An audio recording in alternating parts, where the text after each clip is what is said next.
Hello and welcome to It's Personal Stories, a hospitality podcast that features hospitality leaders and is dedicated to empowering personal success.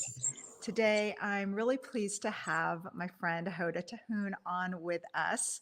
And Hoda, we've known each other a long time, and you have an amazing, impressive career. Hoda is the global practice leader of leisure, hospitality, and luxury at Russell Reynolds Associates. And we met when you were recruiting for a role. So I'm so glad that we've known each other all these years. And welcome to the podcast, Hoda. Thank you so much for having me on, Lan. I'm delighted to be here. We don't need to go into how many years we know each other, but it's been a very long time. Long and wonderful. Yes, yes. Hoda, I know your career's been really interesting, and I've had the chance to follow parts of it with you. But could you share your career journey, perhaps the inflection points in your career, and if there were any factors that you think contributed to your success? Yeah, absolutely. I mean, I think one of the things that people always find very fascinating when they sort of learn a little bit about my story is that I have not been in the talent world the entirety of my career. So I actually started off as an investment banker and I dabbled in real estate and hospitality as a banker and found it very fascinating. And it just sort of made sense to me as an industry because I travel and I stay in homes and hotels, etc. So as an area, it just sort of intuitively made sense.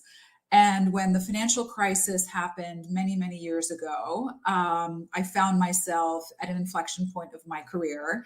And I was outside of the US at the time. I was living and working for a regional investment bank in Dubai and had decided to repatriate and come back to the US. And so being out of the market as an investment banker in New York in the middle of a financial crisis didn't really offer a ton of opportunities on Wall Street. So I needed to reinvent myself. And it was at the advice of some really wonderful mentors that they asked me to sort of think about what are you good at and what do you enjoy doing. And it was in that exercise that I identified that there was sort of room for me to probably make a switch in my career. And the world of executive recruitment and talent consulting became incredibly appealing and as a way to kind of marry things that I was good at and enjoyed doing. And so I made the switch 15 years ago, and it's been an incredible career and wonderful journey. And the thing that always sort of stands out for me is to invite people to ask themselves that question, what are you good at? And what do you enjoy? Because they don't always line up. And sometimes in that exercise, you can unlock things that could be really new and exciting for you in your career. Yeah, that's true. We get so stuck in these are the things I'm good at. I'm going to keep doing what I'm good Right. at. And you forget to ask, do I actually like doing these things? Oh my God, yeah. And yeah, and I think a lot of times there's some conversation or a narrative of what we think is the career path that we're supposed to take if we studied something or we spent or invested a lot of time. I think one of the amazing things that we get to be a part of in today's world in 2024 and beyond is that you get to rewrite your story all the time and you get to remarket yourself and talk about your skill set and your expertise rather than a former way, which used to be kind of almost like a linear formula of what your career needed to be. Absolutely. I love that ability to pivot and do different things. Yeah. Let's turn to building a network because for a lot of people, networking sounds very scary and uncomfortable. But Mhm. hospitality is really a relationship business. Mhm. And especially because people tend to hire and stay within hospitality, which I think is a little bit different compared to other industries. Yeah. How have you built your network and how do you network in a way that suits you? Yeah. So I got some amazing advice. I don't know how many years ago, maybe let's call it 2 decades ago, a long time ago. And networking used to feel daunting, scary, overwhelming, actually, at times, particularly at, industry events and conferences and things like that, where you walk in and it's a sea of people, particularly when you're at the early stages of your career and you don't really know people very well. And this one mentor gave me this advice and said, go to the event with the goal of meeting and exchanging 20 business cards. And when you're done with that, kind of give yourself a little bit of a break, like tick the box, you've done it, and so you can leave. And then after a while, in the beginning, you're kind of building up the, sort of the courage to go out and kind of talk to complete strangers. And then you realize in some of those moments and interactions, most people are in the same shoes as you. They may not know people as well. And there will always be somebody, no matter how networked or how extensive their network is and relationships are, they're still walking into a room where they don't know everybody. So I've kind of kept that in the back of my mind over the years. I really do the best I can to connect with people on a human level and get to know the person, not necessarily the profession or the title, which can be a little tempting. Obviously, we get to know people in conferences and events and work contexts where we're meeting the individual as the executive, maybe not the person, but I do the best I can to sort of find the humanness and connect in some way in terms of what they enjoy doing, what are their hobbies, what are their family dynamics. And I do, this is a little nerdy, but I actually kind of take notes and kind of keep them handy so that when I connect with somebody down the line, I remember one or two things. And it's not meant to be inauthentic. It's just a memory tool for me more than anything else. And then usually once or twice after I've had that point of contact with them, then it's organic. And I remember the spouse, the kids, the dogs, the vacations, all of that. And now all of a sudden you are viewed as somebody who is authentic, and that you are actually looking for a human connection. And then from there, the business context usually unfolds a little bit more easily. Yeah. I love the idea of using that memory tool. I have that little cheat sheet as well. Yeah. I put it in their contacts, who their That's what I significant do. other is, what the name of their kids are. If I have the Yep. ages, I try and put all of that in. Yeah. Just Sports as a cheat sheet for team. myself. Oh, Yes. there you go. Yeah. There you Sports go. team is another really good one. Yeah. And pets are as important. Pets, So just, yes, yeah, pet names. pets. Yes, Yeah. yes. Christmas cards are great for that. Yes. I take Yes. them off the Christmas cards and I put them in my contacts, and then I have them forever, right? It's a great way. And when I see them, I can be like, oh yeah, what was that person's spouse's name? Let me remember. Yeah. And it just makes it a little bit more personal, and it's great that people remember more than just your business title. Very much so. Yeah.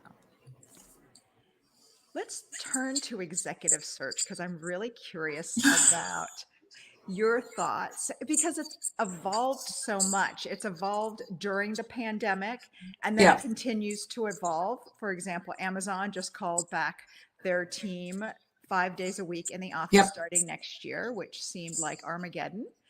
And that's a big change from what we've gotten used to. So I'm curious, your perspective, observations, what are the key trends you're seeing now, and what's in store for 2025? The back to office is a massive trend and a very big shift, and it's happening across different industries. Hospitality is no exception. And so we're hearing that quite a bit from our clients. So whether it's traditional hospitality, hotels, cruise, resort, timeshare, even the health and wellness space. And I think that a lot of that is really being driven around the centricity of team building and mentorship and developing talent, as well as being closer to one another as decisions are being made for the business and ultimately for the customer. And while we've gotten really good at doing a lot of that remote, I think in larger organizations, what we're seeing is that there's a need to kind of bring people together, because you need almost the mind share and the brainstorming, which is going to happen in a human connection, which will happen in person. And there's only so much that we can do. I think video calls and Teams and Zoom and all of these incredible tools are tools, but I don't think it's a substitute for the human connection and what actually happens when people are in a room together. And I think what we're finding is that as we are now seeing a wave of will likely come over the next 5 to 7 years in the hotel world, specifically around succession, as you think about C-suite succession, CEO succession, in order to have those discussions and to develop people who could be ready and or think about where there are gaps in the organization, you almost really need to do that in person, and you need to have those conversations live. They can't be isolated over, sort of a video call. So I think that is a very big trend that we're going to continue to see. And it's consistent, the the highlight that you share about Amazon is one of many that we're seeing out there with many different companies. It started with a, Tuesday through Thursday, and then it's, Monday through Thursday. I don't know that every company will move to the 5 days a week, but I think that there is a need to kind of bring back what great looks like, but allow for flexibility. Another area that we're sort of seeing a lot of conversation is a massive and intrinsic focus on the customer, redefining how do you capture the customer's attention, their spend certainly, but their attention. Everybody is vying for the customer attention in hospitality in every part of the journey. So roles and functions that are centered around how to sort of solve for that experience and that UX are very high of the equation in terms of importance. And I would say the third piece is around operational excellence. So once you actually get the customer, are you treating them with a consistent operational excellence all the way through the journey, and making sure that you solve for that, both from an experiential standpoint and delivery with the frontline associates, but also from a profitability standpoint. Yeah. Are you finding that it's different for more junior? You hire all executive Yeah. roles, but at the lower level of what you work at versus the very top roles, are you finding that people are looking for different things, or is it executives in terms of trends? What Yeah. percent of executives is different, senior executives? It's interesting because I think there's a little bit of like, how do you bring the sauce back to the industry at the junior level? And the reality is that COVID has disrupted the industry, I think, permanently to some degree, because people have sort of realized that they don't need to have specific career paths, that sort of linear conversation that we were talking around earlier. And people now know that they can go become, a TikTok influencer or a social media sensation and perhaps have disposable income in a very different way. So there's almost a notion of how to kind of bring back why the hospitality space is attractive, why it is a great career path, but also identify some of those areas of flexibility. And so the younger or more junior talent needs almost more investment in that discussion, and for them to understand their career pathing opportunities as they move up in the organization. I still think that there are some things that hold true, whether you're sort of a C-suite CEO or C-suite executive, all the way down to more junior in your career, is that we are still seeing and hearing a need for, leading with passion, owning every part of what you do with excellence, showing up as a great colleague and a collaborator and leaning in, and then finding ways to just continue to carve out value, not only for your role or function, but how do you kind of extend that into the individuals that you're working with. So I think that will continue. I also think that we're kind of almost done with this notion of here's your job description and that's all you do. I think there's a nimbleness now, and there's an openness also from a lot of organizations to want people who will lean across the aisles and work in different ways and be more thoughtful, because it's no longer silo. The silos have come down and everyone's thinking about the business, albeit from their perspective, more holistically. Yeah, I love that. I think those silos are something that everyone has struggled with over the years. So Yeah. to see them coming down. Yeah. Let's talk a little bit about the perspective of candidates who are applying for jobs. What are some of the skills or attributes that your clients are looking for? And is there something you don't see enough that candidates need to be focused more on in terms of personal development that's really valued by hiring Yeah. managers? So function aside, kind of taking away whether it, sort of the technical competency is that we're solving for a client, I think what every client is still very focused on is they want people who are the thinker and the doer. So they want the person that's enterprise-wide or broader thinking in terms of how they can solve for business challenges, but also they want the person that's going to be the doer. So the strategy guy or gal, but also the execution guy and gal kind of in one person. And then the other piece is really around leadership. So leaning into leading teams, developing teams, mentoring teams, because I think that sort of in the crunch of COVID, what happened is that a lot of those layers got taken out and everybody was just focused on the tasks at hand, and not enough care potentially was kind of put into developing people because it was, we were a little in the middle of a crisis in the pandemic.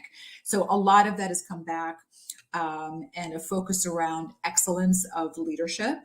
I would say one thing that we probably don't see enough of is people really leaning into telling their story in a very profound way, where they get to tell that they are a strategist, an execution person, they're a team person, and a relationship person. So that's one of the things I always encourage people to kind of think about before they have a conversation in an interview context.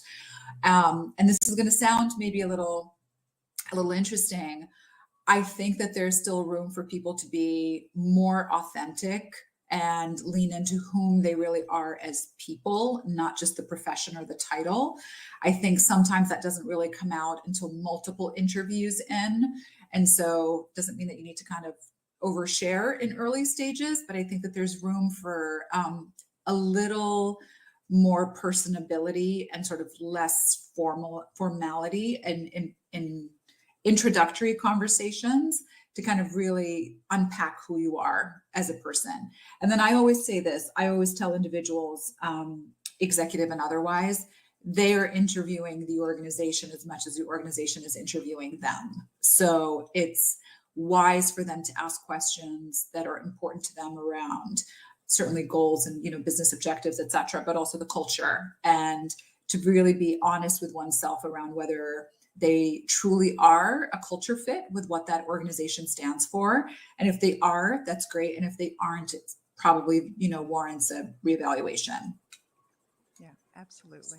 That's beautifully put.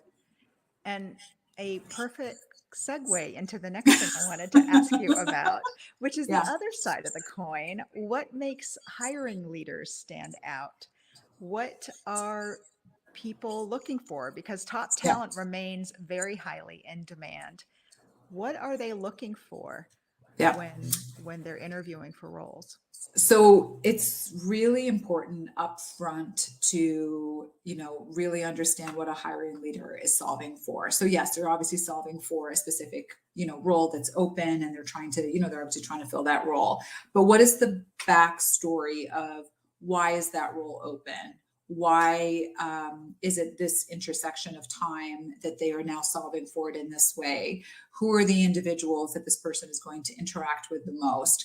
Who are the stakeholders that need to weigh in and will have an ultimate say? And I think all of those things are really important to understand up front, whether from our perspective as an executive search partner or a talent partner, but also for the individual that's going in as a candidate to interview, whether it's through a firm like through us or a firm like ours or independently. It's important to ask those questions. And I think sometimes people kind of jump a few steps and are already trying to sort of solve for selling themselves in the role without taking a step back to kind of unpack some of these questions early on. One of my favorite questions to ask hiring leaders is, how do you define success in 1 year? So if it's 1 year from now and this person has joined the team and they're a terrific hire, what makes them a terrific hire in your view, sort of 1 year later? And I encourage candidates or sort of executives to ask themselves that question when they are when they're interviewing, to sort of ask the questions. How do you define success? How has success changed perhaps in the last couple of years? What's the culture, et cetera? So I think those are some of the things that are at the top of mind of a lot of the hiring leaders that we're speaking with. Yeah.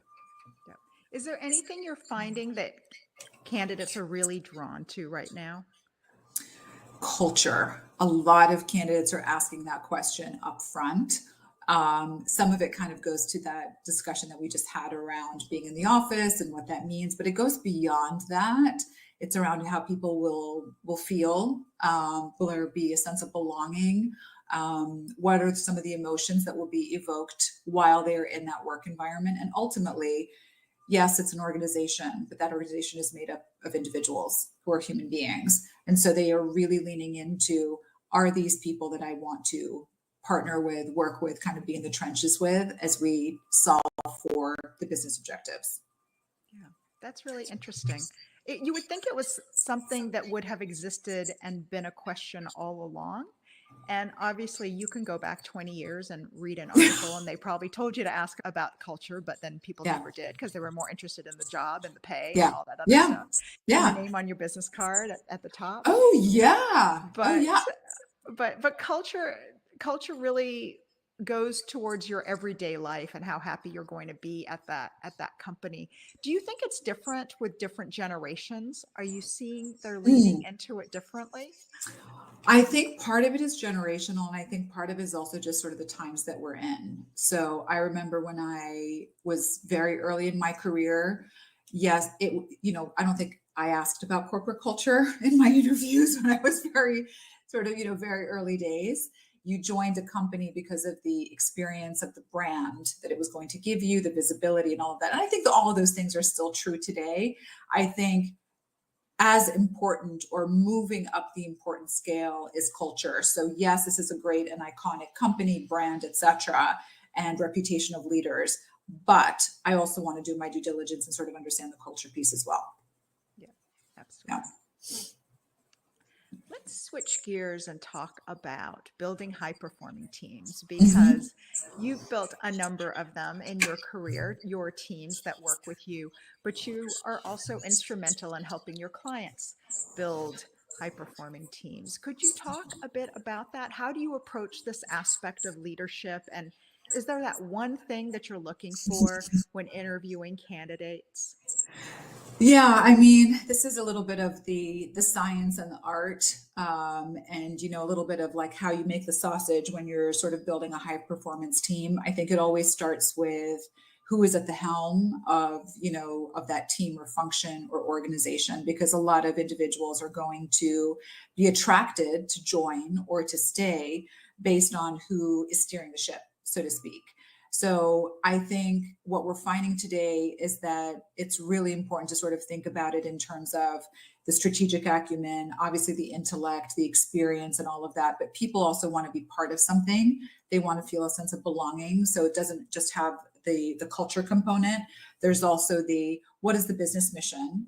Does this align with what I want to do? And how can I be a part of it? So there's almost a legacy piece to it now that is part of the solve for the high performing teams. But I would say that what we're finding in a lot of the discussions that we have with clients when it comes to high performance teams, it's what you would expect. I mean, just exceptional relationship building, exceptional ability to set a strategy and to execute against it, very high financial literacy across every function. So if it's a marketing team and they're high performing, they're all very capable to speak in metrics and have financials at their fingertips. They know how to solve for things that are unexpected or unanticipated.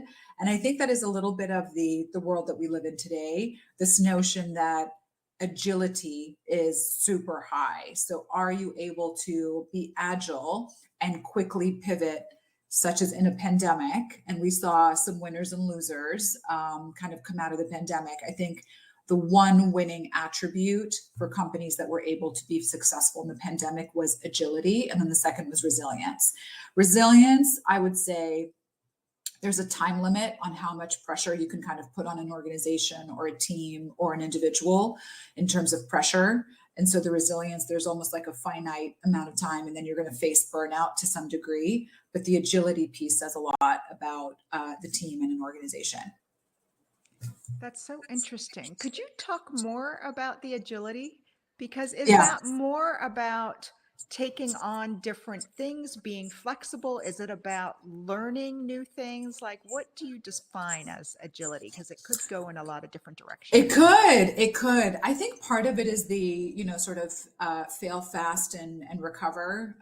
So if we take it in sort of the business context, if an enterprise is moving in a certain direction, their ability to be agile as an enterprise would mean that they're able to sort of quickly flex and change and pivot based on the data and analytics that their customer base is telling them. In a leadership context, it is the ability to quickly be agile to maybe reassemble people based on what they're really good at versus what you thought that they were good at, and spending time just being acutely aware and astute into making those decisions pretty quickly. So I think agility can kind of be unpacked in a couple of those ways. Yeah, thank you for that. Yeah, of course. We are getting close on time, and one of our favorite questions is, what advice would you have to your younger self? So I'm curious, 22-year-old Hoda, Oh my what God. advice would you offer to her? And one of the reasons we love this question, and I think it's because we evolve over our lives and our careers, and I think the advice you give yourself is different at different points in your life. Yeah.